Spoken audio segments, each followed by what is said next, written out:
In the kingdom of Valdemir, where ancient towers pierce storm-laden clouds and secrets flow through castle corridors like winter wind, loyalty is measured not by words spoken in grand halls, but by actions taken when darkness falls. Captain Marcus Thorne had sworn his life to protect the royal family 20 years ago, believing honor was a straight path. Tonight, as he stood before the iron gates of Blackmoor Estate, with his sword drawn and rain washing the blood from his knuckles, he realized that sometimes protecting those you love means destroying everything you've been taught to defend. The carriage wheels had disappeared into the forest darkness 15 minutes ago, carrying Princess Elena away from everything she had ever known. Behind those gates lay answers. Behind those gates lay betrayal. And behind those gates someone was about to discover that a royal guard's oath runs deeper than crown and kingdom. What happens when the protector becomes the threat? What happens when saving a life means breaking every rule? In a kingdom where trust is currency and secrets are weapons, Marcus Thorne is about to learn that the most dangerous enemy isn't always the one wearing a crown. The gates of Blackmoor would fall tonight, and with them the last illusion that honor and duty always walk hand in hand. The autumn rain fell like tears from a grieving sky, as Captain Marcus Thorne pressed his back against the cold stone wall of Castle Valdemir's east tower. His weathered hands gripped the ancient sword that had served 3 generations of his family, its steel still sharp despite decades of faithful service. At 42 years old, Marcus had dedicated half his life to protecting the royal family of Valdemir, never questioning orders, never doubting the crown's wisdom. Tonight, everything he believed in would crumble like sand through his fingers. Princess Elena Vasquez stood at her window, her dark hair catching moonlight as she watched the courtyard below. At 19, she possessed her mother's gentle beauty, but her father's fierce spirit. The princess had always been different from other nobles, spending her days learning about the kingdom's people, rather than practicing courtly manners. She studied maps of distant villages, read letters from common folk, and dreamed of a crown that served rather than simply ruled. Her compassion had earned the love of everyone in the castle, from the highest lord to the humblest servant. Everyone except the person who mattered most. King Alfonso Vasquez had grown cold over the years, his once warm heart hardened by political pressures and whispered promises from ambitious counselors.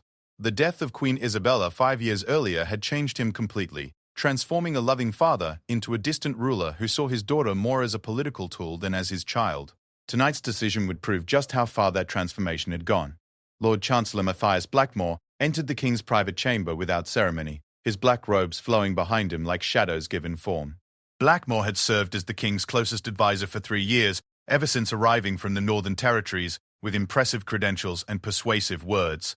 His pale face and calculating eyes had never inspired trust in Marcus, but the king seemed to value his counsel above all others. The chancellor carried a leather document case that seemed to weigh heavily in his thin hands. "Your Majesty," Blackmoor began, his voice smooth as silk but cold as winter wind. "The arrangements are complete. The marriage contract with Prince Aldrich of Grimhaven has been finalized. Princess Elena will depart tomorrow evening for her new home." King Alfonso barely looked up from his wine goblet, his tired eyes reflecting nothing but emptiness. "Has she been informed?" "Not yet, Your Majesty. I thought perhaps you would wish to tell her personally." The king's laugh held no humor, only bitterness that had fermented over years of difficult decisions. "She will refuse. Elena has always been too spirited for her own good. Her mother filled her head with romantic notions about love and choice." Blackmoor stepped closer, his voice dropping to a conspiratorial whisper. "Which is precisely why we cannot give her the opportunity to refuse. Prince Aldrich has agreed to take her by force if necessary. His men are already stationed at the border, awaiting our signal." "Force?" The king's voice cracked slightly, the first sign of the father still buried beneath the crown's weight. "She is my daughter, Matthias. Surely there must be another way." "Your Majesty, with respect, Princess Elena is also the key to securing our kingdom's future. Prince Aldrich commands the largest army in the Eastern Territories. Without this alliance, Valdemir remains vulnerable to invasion from Shadowmere. Would you risk thousands of lives to spare your daughter some temporary unhappiness?" Marcus had heard enough. Hidden in the alcove behind a tapestry, he had been conducting his nightly security rounds when the conversation began. Now his heart pounded like war drums as he realized the full scope of what was planned. Princess Elena was to be sold like cattle to a man known throughout the kingdoms for his cruelty. Prince Aldrich's reputation preceded him wherever he went. Stories of wives who had died under mysterious circumstances and servants who disappeared after displeasing him. The king stood slowly, age and guilt weighing down his movements. Very well, but I will not be the one to tell her. Send Captain Thorn to escort her to the carriage. He has always been loyal, and she trusts him. An excellent choice, Your Majesty. Captain Thorn's reputation for following orders is legendary. Marcus felt bile rise in his throat as he listened to them plan Princess Elena's doom. For 20 years he had served the crown without question, believing that loyalty and honor were the same thing. He had protected King Alfonso through 3 assassination attempts, had fought in 2 wars to defend the kingdom's borders, and had trained dozens of young guards in the sacred duty of royal protection. Never once had he imagined that the greatest threat to the royal family might come from within the castle walls. After Blackmore departed, Marcus remained hidden, watching the king stare out his window at the kingdom spread below. Alfonso had once been a good man, a loving father who would have died before harming his daughter. The transformation had been gradual, so subtle that most people hadn't noticed, but Marcus had been there every day, watching as grief and political pressure slowly poisoned the king's heart. Now he faced an impossible choice, one that would define not just his future, but his very soul. Hours passed before Marcus finally emerged from his hiding place. The castle had settled into its nighttime rhythm, with guards making their rounds and servants completing their final duties. Princess Elena's chambers were located in the south wing, protected by 2 of Marcus's most trusted men. As he walked through the familiar corridors, every stone seemed to whisper accusations about what he was about to do. Approaching the princess's door, Marcus dismissed the guards with a quiet word. Sir Edmund and Sir Garrett had served under him for 8 years and trusted his judgment completely. They departed without question, leaving Marcus alone with his conscience outside the ornate wooden door that bore the Vasquez family crest. Inside the chamber, Princess Elena sat at a writing desk, composing another letter to the village children she had been teaching to read. Her dedication to education and charity had made her beloved throughout the kingdom, but it also made her politically inconvenient. A princess who cared more about helping peasants than securing advantageous marriages was seen as a liability by men like Blackmore. Marcus knocked gently, his knuckles barely making sound against the ancient wood. When Elena called for him to enter, he stepped inside and immediately felt the weight of betrayal crushing down upon him. The princess looked up with a warm smile that had never failed to brighten even his darkest days. "Captain Thorn," she said, setting down her quill. "You look troubled. Is everything all right?" For a moment, Marcus couldn't speak. How could he look into those trusting eyes and deliver her to hell? How could he honor his oath to the crown while destroying the person who embodied everything good about the kingdom? The silence stretched between them like a chasm that couldn't be bridged. "Your Highness," he finally managed, his voice rougher than usual. "Your father has requested you join him in the main hall. There are matters to discuss." Elena tilted her head, sensing something wrong in his tone. She had always been perceptive, able to read people's emotions even when they tried to hide them. "Marcus, you've known me since I was a child. Whatever this is about, you can tell me the truth." The truth. The word hit Marcus like a physical blow. The truth was that her father had sold her to a monster. The truth was that tomorrow she would be taken to a foreign land where his spirit would be slowly crushed under the boot of a tyrant.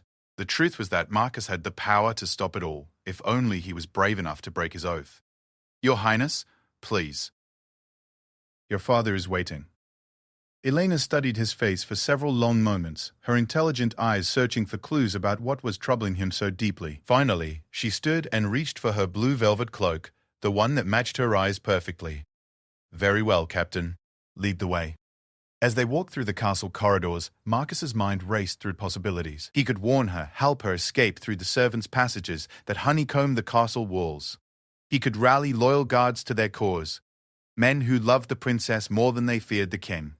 He could even confront the king directly, demanding that the marriage be called off. But each option meant betraying his oath, abandoning everything he had built his life around. They reached the main hall to find it empty except for Lord Chancellor Blackmore, who stood near the massive fireplace like a vulture waiting for carrion. The sight of the Chancellor alone should have warned Elena that something was terribly wrong, but she was too trusting, too innocent to imagine the trap that had been set for her. "Your Highness," Blackmore said with a bow that managed to seem mocking despite its perfect form. "Thank you for coming so promptly. I'm afraid there has been a change in plans regarding your future." Elena looked around the empty hall, finally sensing the danger that Marcus had felt from the beginning. Where is my father? You said he wanted to speak with me. The king has decided that some conversations are too difficult for a father to have with his daughter. Instead, I am here to inform you that you have been betrothed to Prince Aldrich of Grimhaven. The wedding will take place in 1 week's time, and you will depart tomorrow evening to begin your journey to your new home. The color drained from Elena's face, as if she had been struck. Betrothed to Prince Aldrich?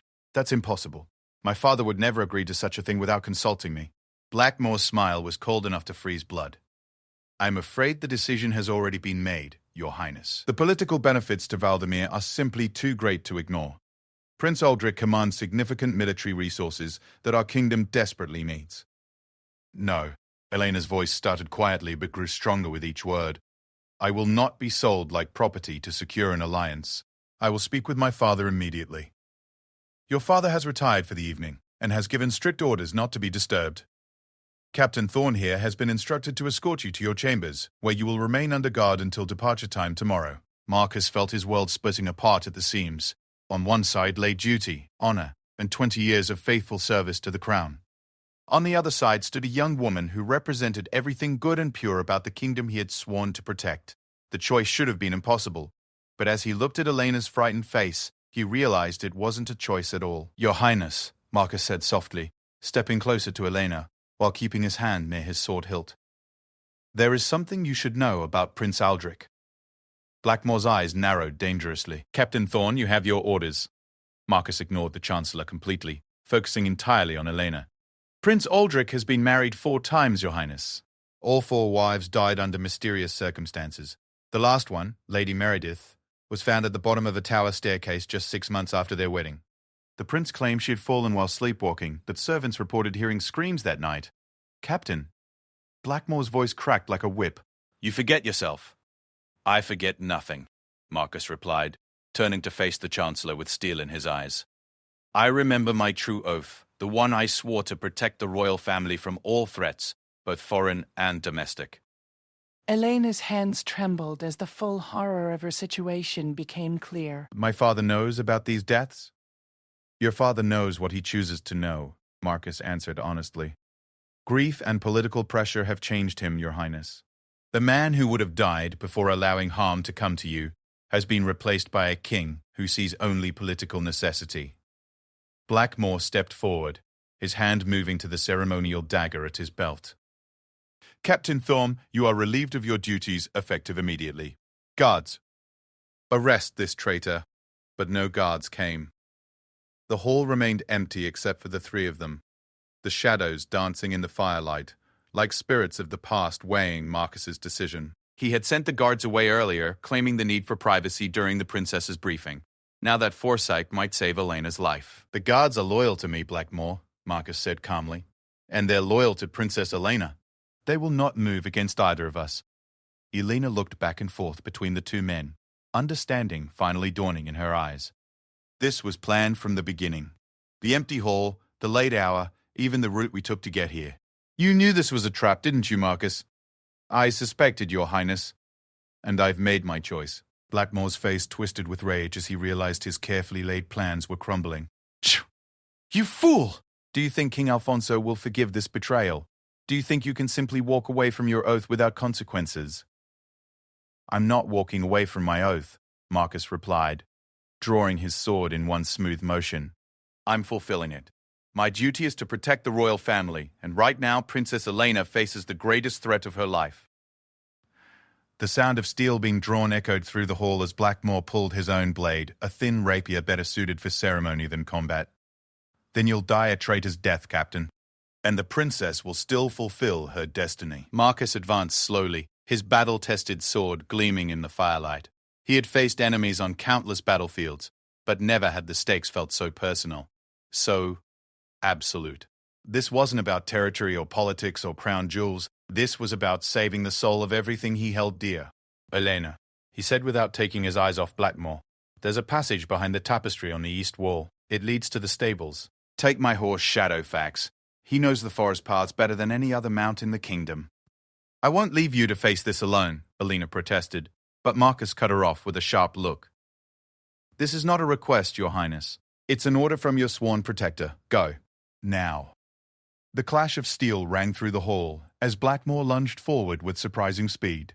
Marcus parried easily, his superior strength and experience immediately apparent. But the Chancellor fought with the desperation of a man who knew his life depended on completing his mission, making him dangerous despite his limited skill.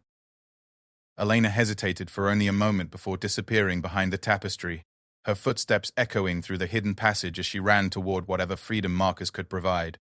The sound of her escape gave him strength, confirming that his choice had been the right one regardless of the consequences. The battle was brief but vicious. Blackmore managed to land a glancing blow across Marcus's shoulder, drawing blood but doing no serious damage. Marcus's counterattack was swift and final, his sword finding its mark between the Chancellor's ribs.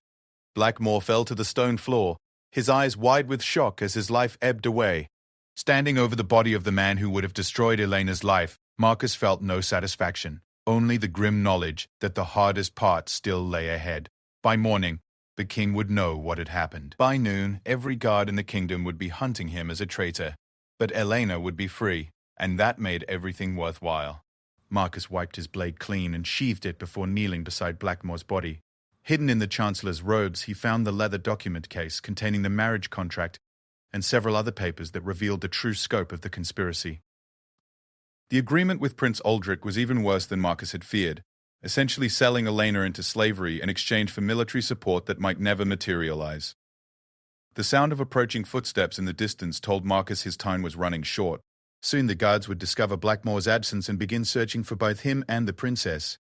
He needed to move quickly if he hoped to catch up with Elena and provide her with the protection she would need in the dangerous days ahead. Racing through the castle's hidden passages, Marcus made his way to his private chambers where he gathered essential supplies and the savings of 20 years' faithful service. Gold would be crucial in the weeks to come, as would the network of loyal contacts he had built throughout the kingdom. Men who owed him their lives or their positions would hopefully remember those debts when the crown declared him a traitor. The stable yard was empty when Marcus arrived, but he could see evidence of Elena's passage in the disturbed hay and the missing saddle from Shadowfax's stall. She had followed his instructions perfectly, taking only what she needed for a hasty escape. Now he needed to follow her trail before it grew too cold to track. As Marcus saddled his backup mount, a sturdy bay named Thunder, he thought about the life he was leaving behind.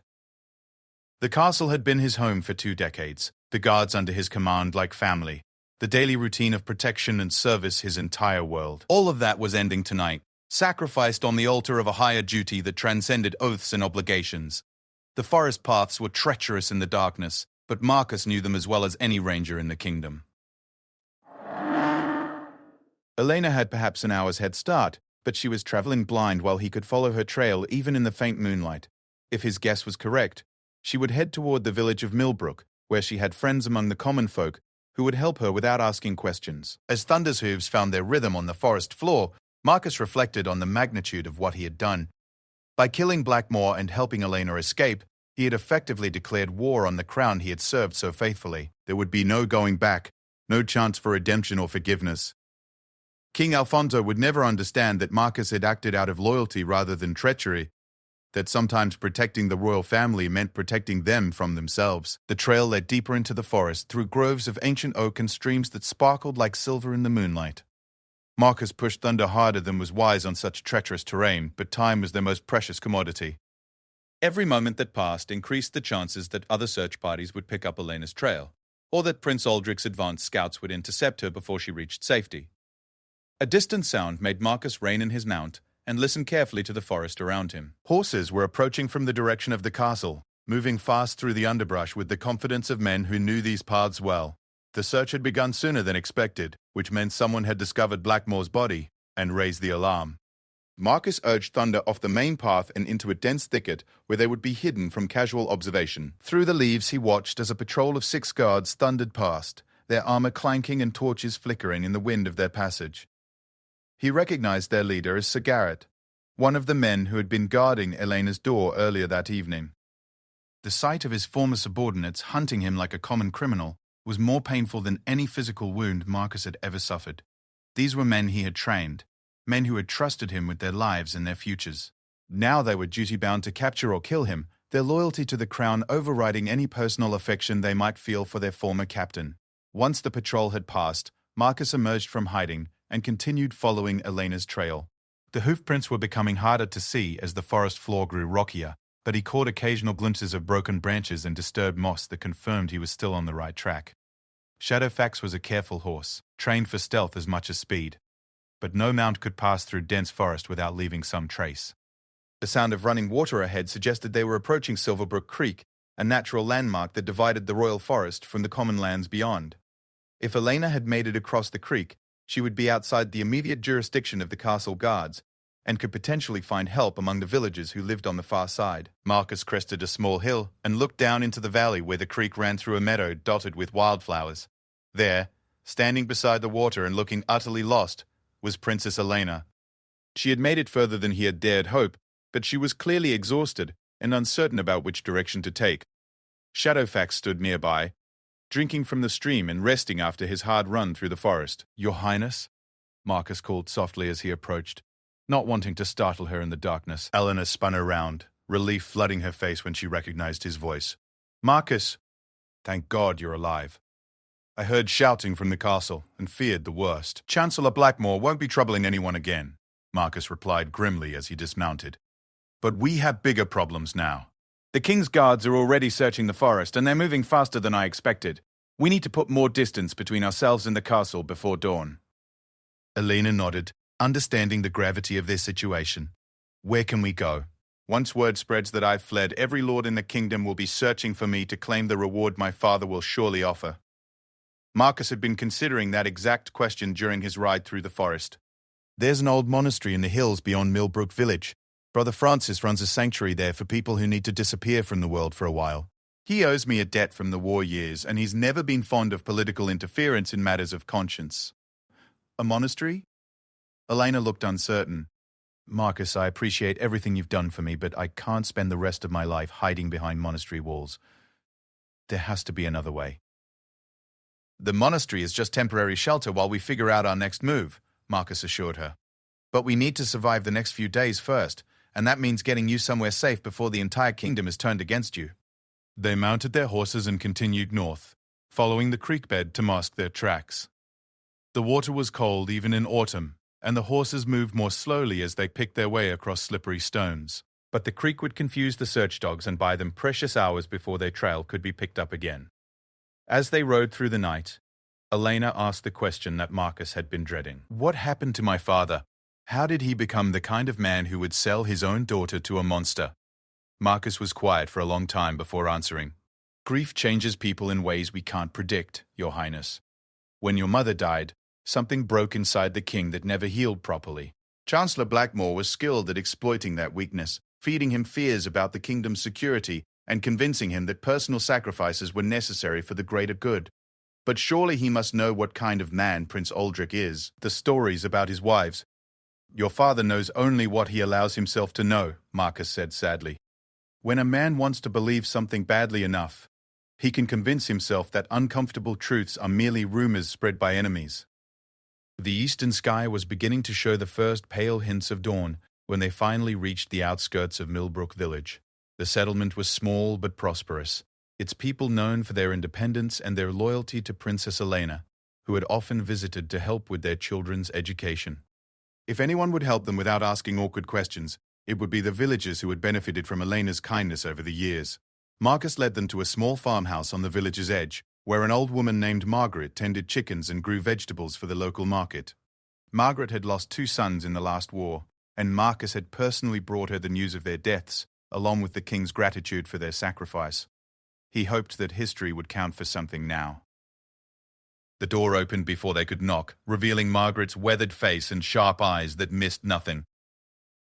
She took one look at their bedraggled appearance and exhausted horses before stepping back to let them enter. "Captain Thorne," she said quietly, "I was wondering when you might come calling. The whole village knows Princess Elena was supposed to marry that devil from Grimhaven. We've been praying for God to intervene." Elena looked surprised. "You know about the betrothal already?" "Word travels fast in small villages, Your Highness," Margaret replied with a sad smile, "especially when it concerns someone we care about. Half the kingdom knows by now that you were to be shipped off like cargo to a man who murders his wives."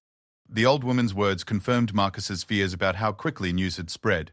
If villagers in Millbrook already knew about the marriage arrangement, then Prince Aldrich's agents probably knew as well. The time window for Elena's escape was closing faster than Marcus had hoped. "We need help, Margaret," Marcus said simply.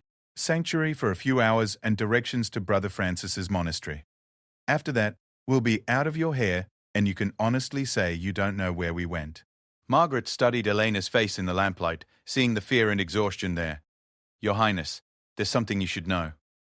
Brother Francis died 3 weeks ago. The fever took him, along with half the brothers at the monastery. The place is abandoned now." The news hit Marcus like a physical blow. Brother Francis had been their best hope for sanctuary, a place where Elena could have hidden safely while they planned their next move. Without the monastery, they would be on their own in a kingdom that was rapidly turning against them. "There might be another option," Margaret continued after seeing their dismay. My nephew runs a trading post on the border with Ravenhill. "It's rough country, but Prince Aldrich has no influence there.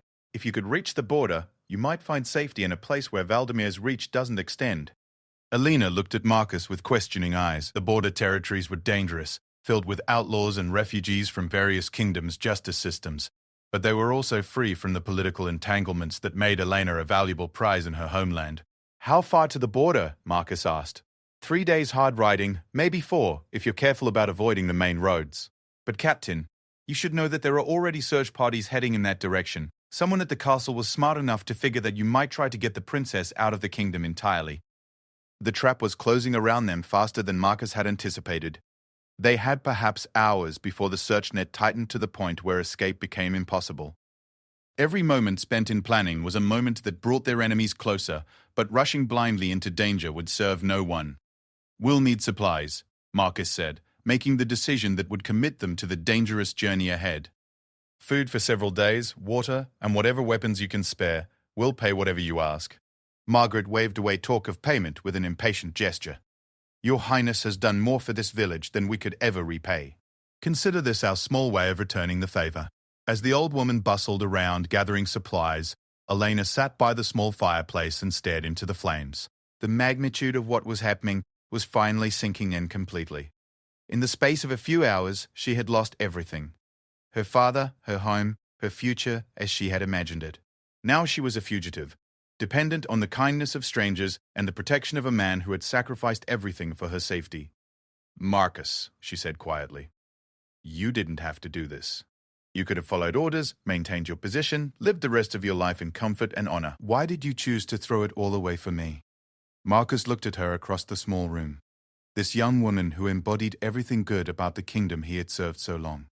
"Your Highness, 20 years ago I swore an oath to protect the royal family. Not just their bodies, but everything they represent. You represent hope, compassion, and justice. Delivering you to Prince Aldrich would have been protecting your body while destroying your soul. I couldn't live with that choice. And now, what happens to us now?" "Now we run," Marcus said simply. "We run until we find a place where you can be safe to decide your own future. Whether that's in the border territories or somewhere beyond, we'll figure it out as we go." The supplies Margaret gathered were basic but sufficient. Food that would travel well and wouldn't spoil quickly in their saddlebags. She also provided them with simple traveling clothes that would help them blend in better than Elena's royal attire.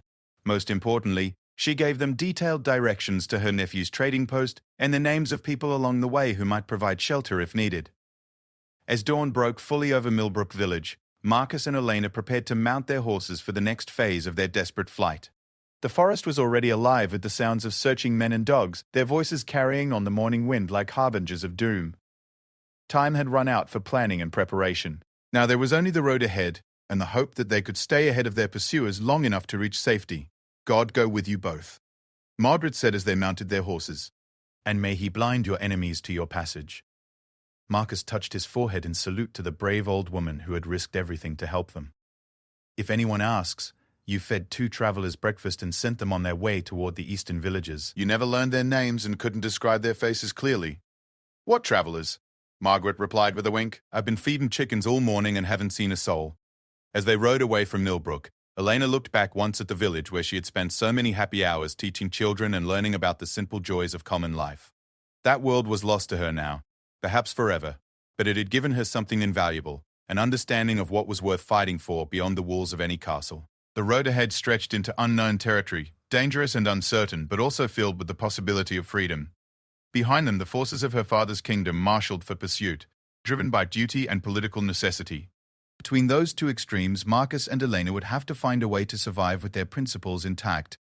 The first day of their new lives as fugitives had begun, and with it, a journey that would test everything they believed about honor, loyalty, and love. The morning sun climbed higher as Marcus and Elena pushed their horses harder than was safe on the winding forest paths. Behind them, the sound of hunting horns echoed through the trees, growing closer with each passing hour. King Alfonso's search parties had spread across the countryside like a plague, their numbers swelled by local lords eager to curry favor by capturing the runaway princess. Captain Roland Voss led the main pursuit force, 50 of the kingdom's finest cavalry soldiers mounted on the swiftest horses in the royal stables. Roland had served alongside Marcus for 15 years, fighting in 2 wars and countless smaller conflicts. They had saved each other's lives more times than either could count, shared meals around campfires in hostile territory, and trusted each other completely. Now Roland carried orders to bring back Marcus's head along with Princess Elena, dead or alive. The irony wasn't lost on either man. As Roland studied the tracks left by Thunder and Shadowfax, he remembered the countless times Marcus had taught him to read trail signs during their campaigns against border raiders. Every technique he was using to hunt his former friend had been learnt at Marcus's knee during long marches through hostile territory. The student was now using the master's lessons to destroy him. "Sir," called Sergeant Hayes, one of Roland's most trusted men, "the tracks are fresh, no more than 2 hours old by the look of the droppings. They're pushing their mounts hard, but ours are fresher. We'll catch them before noon if we maintain this pace." Roland nodded grimly, his hand unconsciously touching the seal ring that bore King Alfonso's direct authority. The orders were clear, and came with the king's personal guarantee that no questions would be asked about methods or casualties. Princess Elena was to be returned for immediate transport to Prince Aldrich, and Captain Marcus Thorne was to be executed for treason and murder. The fact that Roland's heart rebelled against both commands was irrelevant.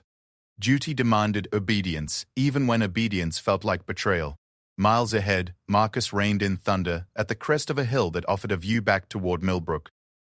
Through the gaps in the forest canopy, he could see dust clouds rising from multiple locations, evidence of the massive search effort that King Alfonso had unleashed. The sight confirmed his worst fears about how seriously the crown was taking Elena's disappearance. "How many are chasing us?" Elena asked, her voice steady despite the fear he could see in her eyes. "Too many," Marcus replied honestly. "The king has mobilized half the royal guard, plus local militias and probably bounty hunters as well. Every road will be watched, every village searched. We can't outrun them forever on a direct course to the border." Elena studied the map that Margaret had provided, tracing possible routes with her finger. "What about the old King's Road through Darkwood Forest?" "It's longer, but the trees would provide cover from aerial reconnaissance." Marcus considered the suggestion, weighing the benefits against the very real dangers. Darkwood Forest was avoided by most travelers for good reason.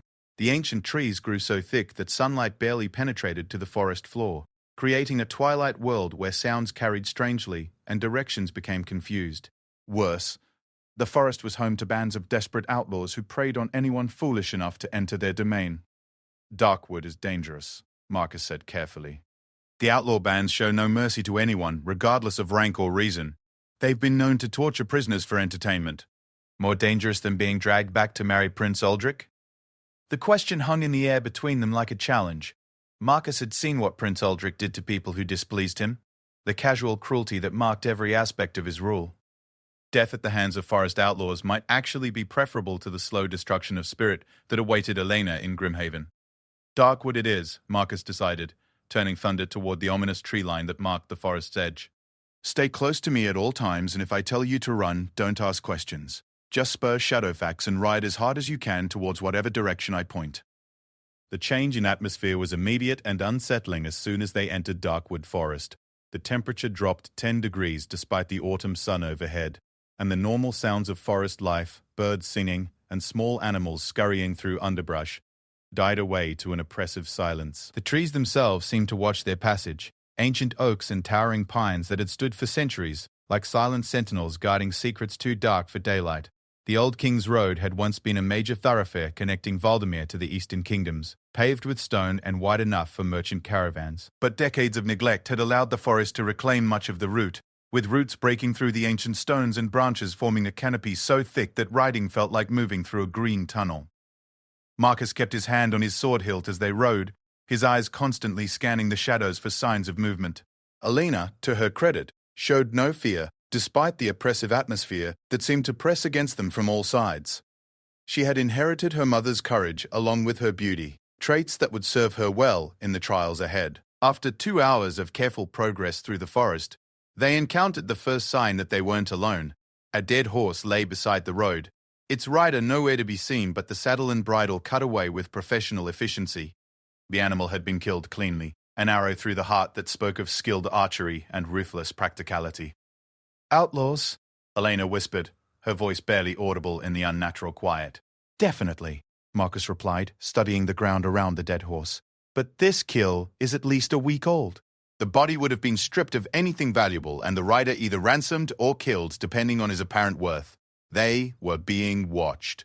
Marcus felt the sensation crawling up his spine like a cold finger, the unmistakable awareness that hostile eyes were tracking their every movement. Somewhere in the trees around them, predators were evaluating their potential as prey, weighing the obvious quality of their horses and weapons against the evident skill with which Marcus carried himself. The attack, when it came, was swift and well coordinated. 3 arrows whistled out of the forest canopy, aimed not to kill, but to disable their mounts and force a confrontation on foot. Marcus's battlefield reflexes saved both their lives as he yanked Elena from Shadowfax's saddle and rolled both of them behind a fallen log just as the arrows struck. Thunder screamed as an arrow found his flank, the wound serious but not mortal. Shadowfax, trained for battle, stood his ground, despite an arrow that had passed through his saddle and embedded itself in the tree behind him. Both horses were alive but would need immediate attention if they were to continue their journey. "Well, well," called a voice from the trees, rough with years of hard living and casual violence. "What have we here? A gentleman and his lady taking an afternoon ride through our forest. How thoughtful of them to bring us such lovely gifts." Figures emerged from behind trees and dropped from branches with the fluid grace of men who live by ambush and murder. Marcus counted 8 of them, all armed with bows and short swords that had seen extensive use. Their leader was a tall man with graying hair and scars that spoke of countless fights, both won and lost. He wore a collection of stolen rings on his fingers and a necklace of gold teeth that had once belonged to previous victims. "I am Gareth the Black," the outlaw leader announced with mock formality. "Welcome to my domain. The toll for passage is everything you own, including your lives if you resist. However, I'm feeling generous today, so I'll give you a choice. The man can die quickly if he hands over his weapons without a fight." The woman. His eyes lingered on Elena with an expression that made Marcus's blood boil. "The woman we'll keep for entertainment until she stops amusing us." Marcus rose slowly from behind the fallen log, his sword appearing in his hand with such fluid motion that it seemed like magic. "I have a different proposal, Gareth. You and your men return to whatever hole spawned you, and I'll allow you to live long enough to regret this encounter." Gareth's laughter was like the sound of breaking glass. Brave words from a man facing 8 skilled killers. "But I admire your spirit, so I'll sweeten the offer. Fight me in single combat. If you win, you and your lady go free. If I win, well, the original terms apply." Generative combat failed, but Marcus silenced her with a look.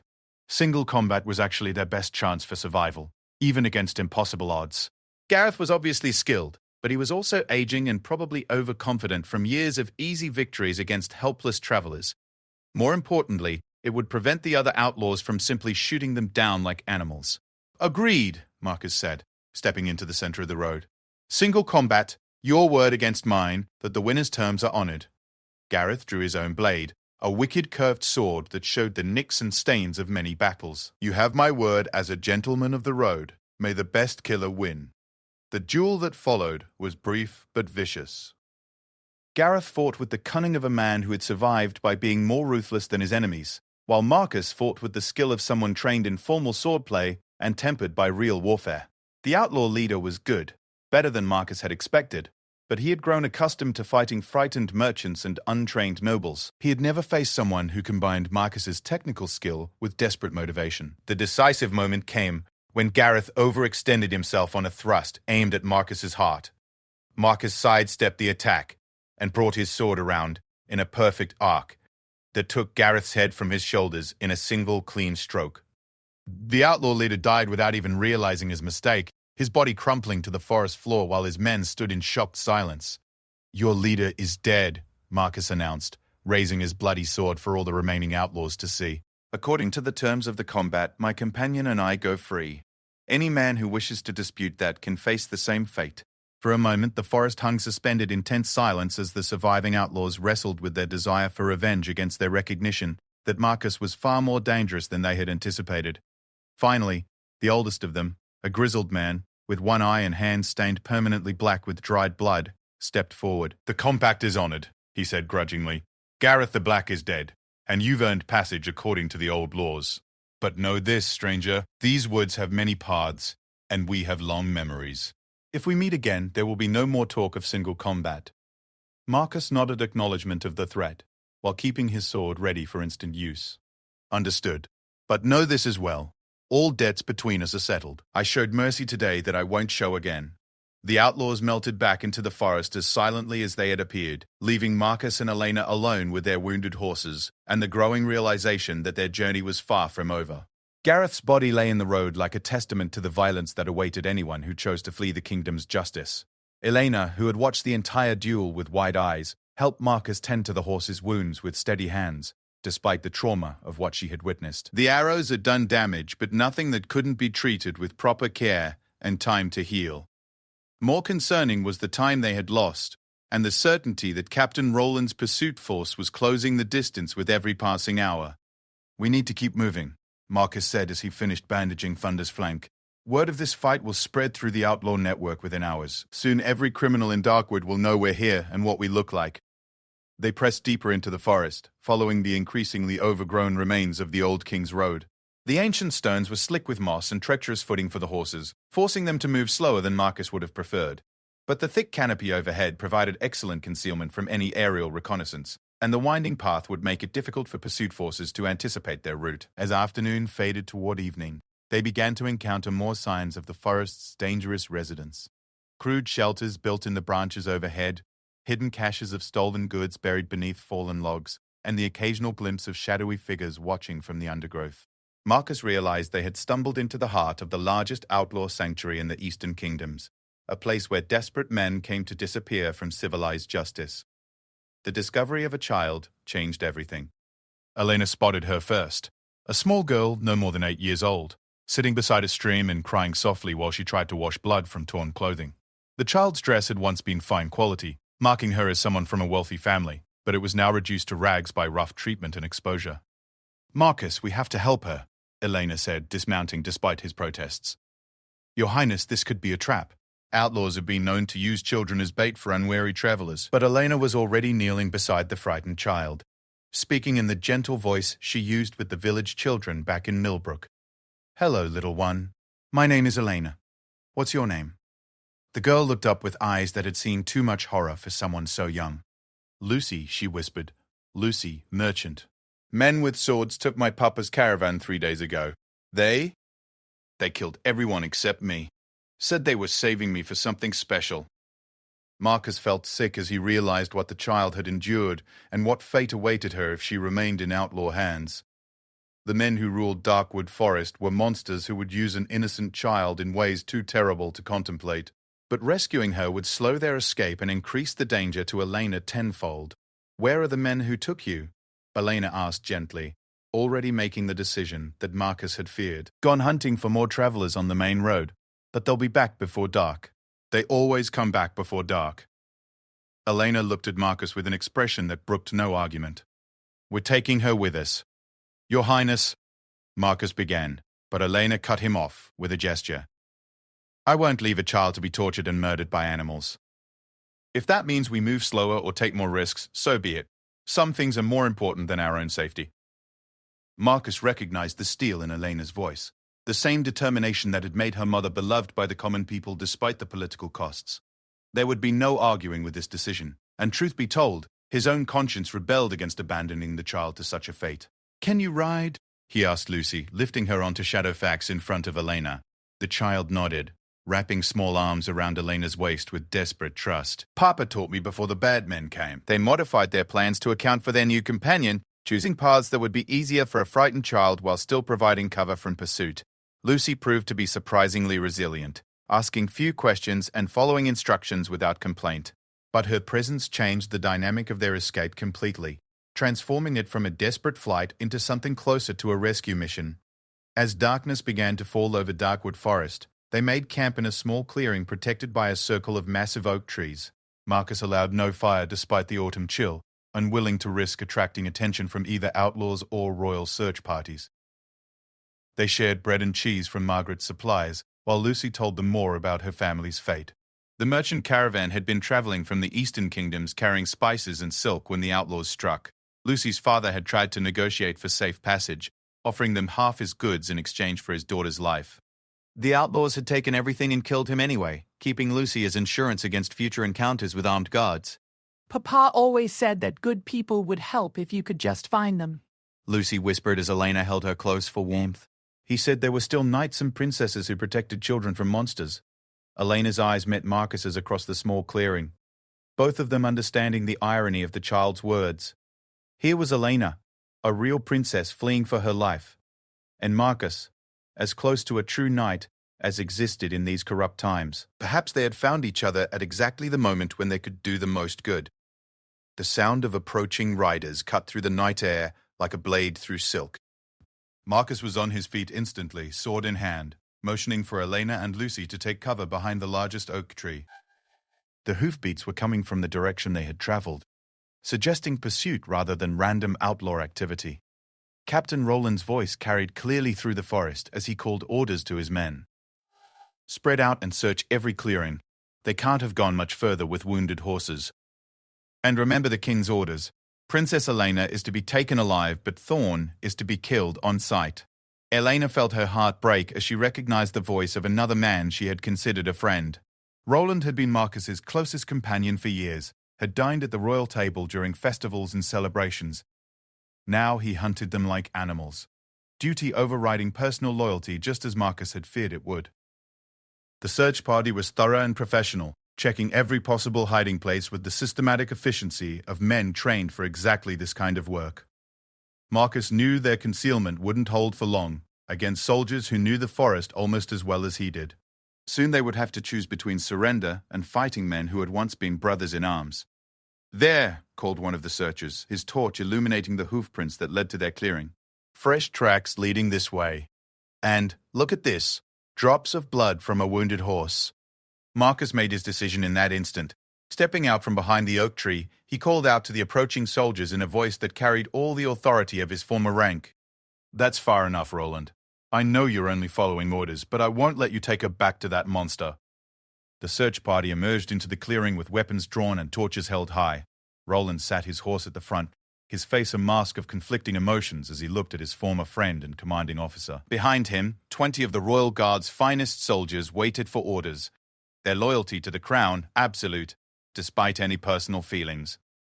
"Marcus," Roland said sadly, "you know I have to do this." The king's orders were clear, and the penalty for disobedience is death for me and my family. Surrender now, and I'll ensure Princess Elena is treated with the respect her rank deserves. "And what about my respect for the oath I swore?" Marcus replied, raising his sword. "I promise to protect the royal family from all enemies, foreign and domestic. That includes protecting them from themselves when necessary." Elena stepped out from behind the tree, still holding Lucy in her arms. The sight of the princess, disheveled and desperate but still radiating the dignity of her royal blood, visibly shook several of the soldiers. These were men who had sworn their lives to protect her, and now they were being ordered to drag her back to a marriage that everyone knew would destroy her. "Captain Voss," Elena said, using Roland's formal title in the voice she had learned during years of court protocol, "I order you to stand down and allow us to pass."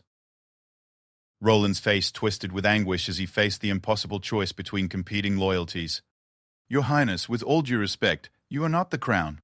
Only King Alfonso can countermand his own orders." "Then you're choosing to serve a crown rather than the kingdom it's supposed to protect," Elena replied with quiet dignity. "You're choosing politics over justice, expedience over honor. The standoff stretched through several tense minutes as Roland wrestled with the implications of what Elena had said. Around him, his soldiers waited for orders while casting uncertain glances at each other. Several of them had served under Marcus's command and owed their lives to his leadership in battle. Others had been present when Elena distributed food to hungry children during the harsh winter 3 years before. The moment was broken by the arrival of an unexpected third party. Outlaws emerged from the trees around the clearing, at least 30 of them armed with bows and moving with the coordinated precision of men who had worked together for years. At their head walked the grizzled, one-eyed man who had acknowledged Marcus's victory over Gareth. "Well, well," the outlaw leader said with dark amusement. "What have we here? Royal guards hunting a princess and her knight through our forest. How wonderfully dramatic." Roland turned his horse to face this new threat, his tactical mind immediately grasping the dangerous position his force had been placed in. 30 outlaws with bows in dense forest terrain against 20 cavalry soldiers who couldn't properly maneuver their mounts. The equation was not favorable. "This is royal business," Roland declared with as much authority as he could muster. "Stand aside, and no harm will come to you." The outlaw leader's laughter was like the sound of breaking bones. "Royal business in our forest? I think not, Captain. You see, we have unfinished business with your friends there. Gareth may be dead, but that doesn't mean all debts are settled." Marcus found himself in the surreal position of being caught between the forces hunting him and the criminals who wanted revenge for his earlier victory. Lucy whimpered in Elena's arms as she sensed the violence that was about to erupt around them. "What do you want?" Marcus called out to the outlaw leader. "Justice," came the reply. "You killed our leader in fair combat, but you did it with steel that's never known honest work. We want to see if that royal training serves you as well when you're fighting for something other than crown and kingdom." The challenge was issued to both sides simultaneously, and its implications were staggering. The outlaws were proposing to settle all 3 conflicts through trial by combat, winner take all. Marcus would face their champion while Roland and his men watched, bound by the ancient laws that govern such contests even in modern times. "And if I win?" Marcus asked. "You and your companions go free. We'll even provide escort to the forest's edge. And if your champion wins, the princess goes to the highest bidder, the child becomes our property, and you feed the ravens." Roland started to protest that the royal guard wouldn't be bound by agreements made with criminals, but Elena silenced him with a gesture that carried all the authority of her royal blood. "Captain Voss," she commanded, "as a princess of Valdemir, I invoke the ancient right of trial by combat. Do you accept these terms on behalf of the crown?" Roland's face went white as he realized the trap they had all fallen into. The right of trial by combat was enshrined in the kingdom's oldest laws, predating even the current royal dynasty. Once invoked by a member of the royal family, it couldn't be refused without dishonoring the crown itself. I accept," Roland said, reluctantly. "But your highness, if Marcus loses, then my fate was decided by honest steel rather than political convenience," Elena replied with a dignity that shamed every man present. At least that would be an honorable ending. The outlaw champion who stepped forward was everything Marcus had feared he would be. Merely 7 feet tall and built like a blacksmith, he carried a massive 2-handed sword that had obviously tasted blood many times. Scars covered his arms and torso, testament to countless battles survived through sheer brutal strength. His eyes held the flat, emotionless stare of a man who killed for pleasure rather than necessity. "I am Bjorn the Giant," he announced in a voice like grinding stone. "I have killed 43 men in single combat and never shown mercy to any of them. You will be number 44. Marcus studied his opponent with the calculating gaze of a professional warrior. Bjorn was strong and experienced, but he was also huge and probably slower than Marcus's more conventional build. The massive sword would deliver devastating blows, but it would also leave openings that a quicker weapon might exploit. As the 2 combatants faced each other in the center of the clearing, Elena found herself praying to every saint and deity she had ever heard mentioned. Lucy clung to her skirts, too frightened to speak but old enough to understand that their lives hung in the balance of the next few minutes. The fight began with Bjorn's thunderous battle cry echoing through the forest as he brought his massive blade down in an overhead strike that would have split Marcus in half. But Marcus wasn't there when the blow landed, having sidestepped at the last possible instant and aimed a thrust at the giant's exposed ribs. Bjorn's reflexes were faster than his size suggested, and he managed to deflect Marcus's attack while bringing his sword around in a horizontal sweep that forced Marcus to throw himself backward to avoid being cut in two. The giant's fighting style was exactly what Marcus had expected, overwhelming power designed to end fights quickly before his opponents could exploit his weaknesses. But Marcus had fought giants before, both literal and metaphorical, and he knew that patience was the key to victory. He circled his opponent like a wolf stalking a bear, striking quickly when opportunities presented themselves, but never staying in one place long enough for Bjorn's devastating strength to pin him down. The turning point came when Bjorn overcommitted to a thrust aimed at Marcus's heart. Marcus caught the massive blade with his crossguard and twisted, using his opponent's momentum to throw him off balance. As the giant stumbled, Marcus's sword found the gap between helmet and gorget, sliding home with surgical precision. Bjorn the giant died as he had lived, violently and without ceremony. His body crashed to the forest floor with a sound like a falling tree, his massive sword still clutched in hands that would never kill again. The clearing fell silent except for the sound of Marcus's labored breathing and Elena's whispered prayers of thanksgiving. The one-eyed outlaw leader stepped forward and studied the body of his former champion with professional interest. Well fought, knight. Bjorn had never been beaten before, but then he'd never faced anyone who fought for something more important than gold. True to their word, the outlaws provided escort to the edge of Darkwood Forest, their knowledge of hidden paths and secret routes allowing the party to avoid the remaining royal search parties entirely. Roland and his men followed at a respectful distance, bound by the outcome of the combat but clearly struggling with their duty to the crown. As dawn broke over the hills beyond the forest, the strange procession reached the boundary between Darkwood and the open country beyond. Here, the ancient laws that had governed the trial by combat would no longer apply, and Roland would be free to resume his pursuit of the fugitive princess. "This is where we part company," the outlaw leader announced. "The compact is fulfilled, and all debts between us are settled. But I'll give you some advice, knight. The border territories are no place for a princess and child. The men there make us look like choir boys." Marcus nodded acknowledgement of the warning while helping Elena and Lucy mount their horses. The animals had recovered well from their wounds and were ready for the hard riding that lay ahead, but the greater challenge would be evading Roland's pursuit long enough to reach safety. As the outlaws melted back into the forest, Roland approached with his hand conspicuously away from his sword. The ancient laws might no longer apply, but the respect earned through trial by combat transcended legal technicalities. "Marcus," he said quietly, "you have perhaps 6 hours before I'm duty-bound to resume pursuit. The king's orders haven't changed, and neither have the consequences for disobedience." "I understand, old friend," Marcus replied. 6 hours is more mercy than I had any right to expect." Elena looked back at the forest that had tested them so severely, but ultimately provided safe passage. Darkwood would always hold memories of violence and terror, but also of courage under impossible circumstances, and the discovery that honor could be found in the most unexpected places. Lucy had fallen asleep in Elena's arms during the last hour of travel, exhausted by the night's trauma, but secure in the knowledge that the princess would protect her. The child's trust was both a blessing and a burden, adding another life to the growing list of people depending on Marcus's ability to stay ahead of their pursuers. The road ahead led toward the border territories, 3 days of hard riding through increasingly lawless country. Behind them, Roland was already organizing his men for the resumption of pursuit, duty warring with friendship in his weathered face. Between those two extremes lay whatever freedom Marcus and Elena could create for themselves, and the innocent child who had become their unexpected responsibility. As they rode toward an uncertain future, Elena thought about the words Lucy's father had spoken, his faith that good people would help if you could just find them. Perhaps that was the lesson of Darkwood Forest, not that the world was dark and full of monsters, but that even in the darkest places, courage and compassion could still find a way to shine through. The second day of their flight was ending, but their story was far from over. The border territories of Valdemir stretched before them like a scarred landscape that had forgotten how to heal.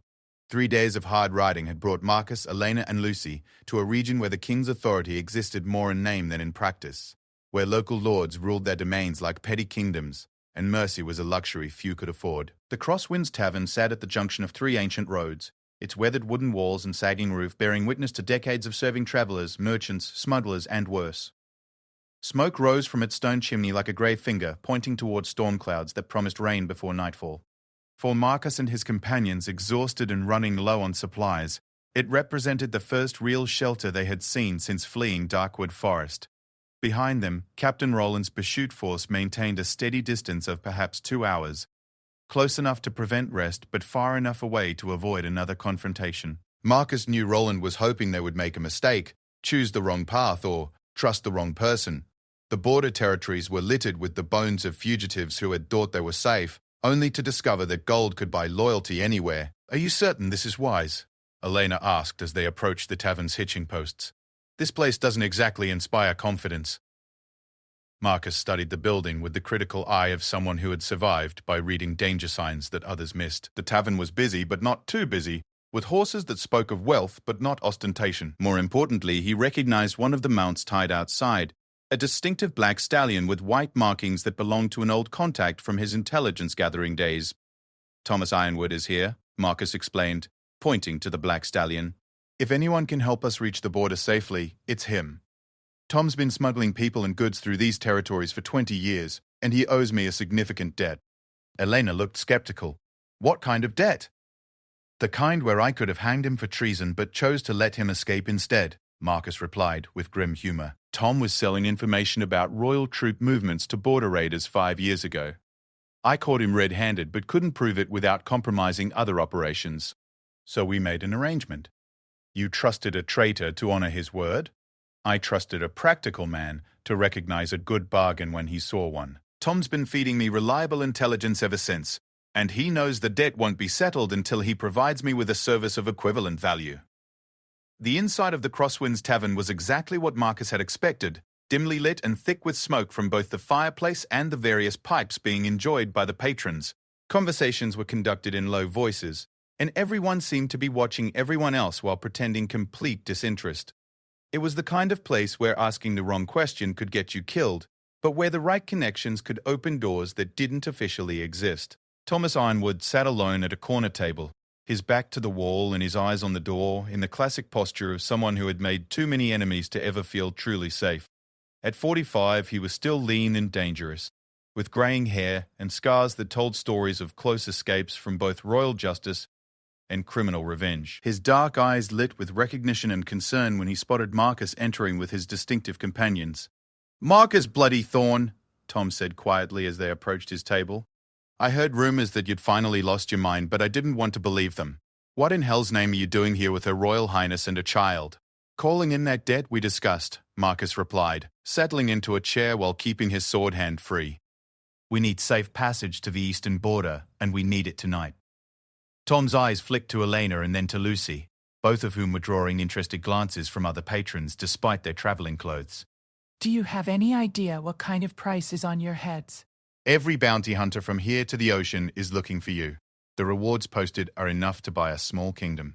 "How much?" Elena asked, speaking for the first time since entering the tavern. "For you? Alive?" 50,000 gold crowns. For Marcus dead? 25,000. The child's not mentioned specifically, but anyone who turns in the full party gets a bonus. The numbers were staggering, more money than most people would see in 10 lifetimes. Marcus felt his heart sink as he realized that even old friends would be tempted by such astronomical sums. Tom's loyalty might extend to helping Marcus, but 75,000 gold crowns could purchase a lot of flexible conscience. "That's why we need your help," Marcus continued, pretending more confidence than he felt. "Every road is watched, every inn compromised, but you know routes that don't appear on any map." Tom leaned back in his chair and studied them with calculating eyes. "I know routes, sure enough. Question is whether I'm stupid enough to risk my neck for old time's sake when I could earn a fortune just by walking out that door and coming back with the local authorities." Lucy, who had been silent throughout the conversation, suddenly looked up at Tom with the direct gaze that only children possess. "My papa said that good people help each other even when it's dangerous. He said that's what makes them good people instead of just smart people." Tom's expression softened slightly as he looked at the child's earnest face. "And where's your papa now, little one?" "Bad men killed him," Lucy replied matter-of-factly. "But Marcus and Elena saved me from the bad men. Now they're trying to keep me safe from other bad men." The simple honesty of the child's words hung in the air between them, like a challenge. Tom had made his living in the grey areas between right and wrong, but even he wasn't immune to the fundamental appeal of protecting innocence from those who would exploit it. "One trip," Tom said finally. "I'll get you to the border, but after that, we're even. No more debts, no more obligations." Before Marcus could respond, the tavern's atmosphere changed subtly but unmistakably, Conversations grew quieter, and several patrons began moving toward the exits with the casual haste of people who sensed approaching trouble. Marcus's hand found his sword hilt as he identified the source of the disturbance. Captain Roland entered the tavern alone, his Royal Guard uniform immediately marking him as either very brave or very foolish. Every eye in the room focused on him as he approached their table, his own hand conspicuously away from his weapon. The captain's face showed the strain of 3 days' hard pursuit, and the weight of orders he was growing to hate. "Marcus," Roland said quietly, "I think it's time we talked." Tom started to rise, probably intending to disappear before the situation turned violent, but Marcus gestured for him to remain seated. "Say what you came to say, Roland, but know that Princess Elena and the child are under my protection." Roland's eyes found Elena's face, and she saw genuine pain there as he struggled with duty and conscience. Your Highness, your father has sent me with a message. He wants you to know that the betrothal to Prince Aldrich can be reconsidered if you return voluntarily. Elena's laugh was bitter enough to cut glass. Reconsidered? And what's the price for this reconsideration? My agreement to marry whoever he chooses next? My promise never to question royal decisions again? The king loves you, Roland said desperately. This whole arrangement with Prince Aldrich was pushed by Chancellor Blackmore, and with the Chancellor dead, the Chancellor may be dead, but the thinking that produced him is very much alive, Elena interrupted. My father has chosen politics over family, expediency over love. Until he chooses differently, I have no father and no kingdom. Roland's shoulders sagged as he realized the futility of his mission. Your Highness, please. The kingdom needs you. Without the alliance with Prince Aldrich, we're vulnerable to invasion from Shadowmere. Thousands could die if war comes. Tom leaned forward with interest. War with Shadowmere? That's news to me. Last I heard, King Mordain was dealing with rebellions in his eastern provinces and couldn't spare troops for foreign adventures. Roland's face flushed as he realized he had revealed more than intended. My information comes from royal intelligence sources. Your information comes from Prince Aldrich, Marcus said with sudden understanding. He's been feeding your father lies about Shadowmere's military preparations to justify the marriage alliance. There is no invasion threat, Roland. Elena is being sold to secure troops that Aldrich wants for his own territorial ambitions. The revelation hit Elena like a physical blow. Not only had her father agreed to sell her to a monster, but he had done so based on lies designed to manipulate his fears. The betrayal was complete and devastating, worse than anything she had imagined during their desperate flight. Tom whistled softly. Well, that changes things considerably. If there's no real threat from Shadowmere, then this whole business is just about domestic politics and Prince Aldrich's ambitions. Makes a man wonder what other lies are being spread around the royal court these days. Roland looked stricken as the implications sank in. If what you're saying is true, then I've been hunting Princess Elena to deliver her to a fate based on deliberate. Royal Guard breaks the gate down. After Camilla's driver roars off with Charlotte.